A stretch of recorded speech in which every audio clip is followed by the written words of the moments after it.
The Grand Mall Development Organization, the GMDO, says it's prepared to take matters into its own hands after Salt Grenada Limited failed to meet a 7-day deadline to remove large boulders placed along sections of the Grand Mall beach.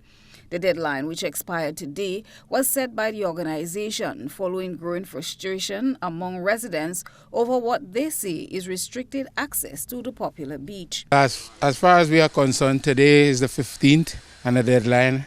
And as your presence here shows, there is no visible sign of anything happening positively in terms of the removal of the stone. And based on what we've seen, we are planning our further action. Well, today, while we were here, we had a visit with one Mr. Donald. I think he's one. He gave the assurance that the stone will be removed tomorrow.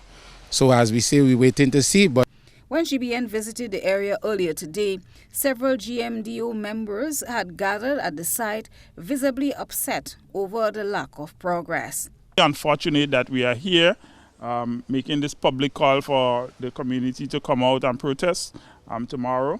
But we lay all the blame at the feet of Salt, right? They have reached every aspect of the agreement, and so we are left with no choice.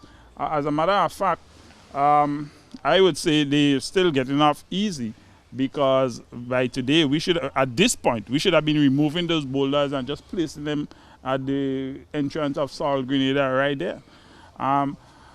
But that said, we've gotten a word from, I think it's the contractor. Is it the contractor, Mr. Dolan? And they have now agreed to move the stone or start the operation by tomorrow, which in effect requires another leg of patience from us, the community, which should not be.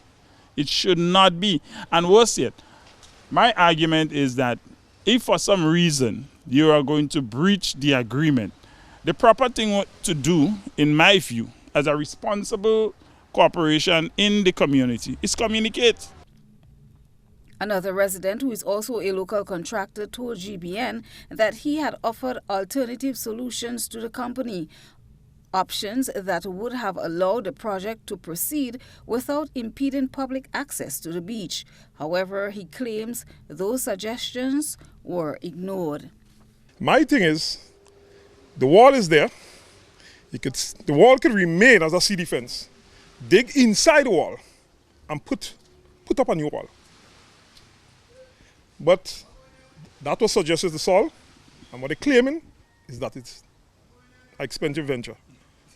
So they don't want to spend the money, but they want to inconvenience the residents of the neighborhood. In response, Colin Francis, General Manager of Salt Grenada Limited, acknowledged the growing tensions and confirmed that he had authorized contractors to begin the process of removing the boulders.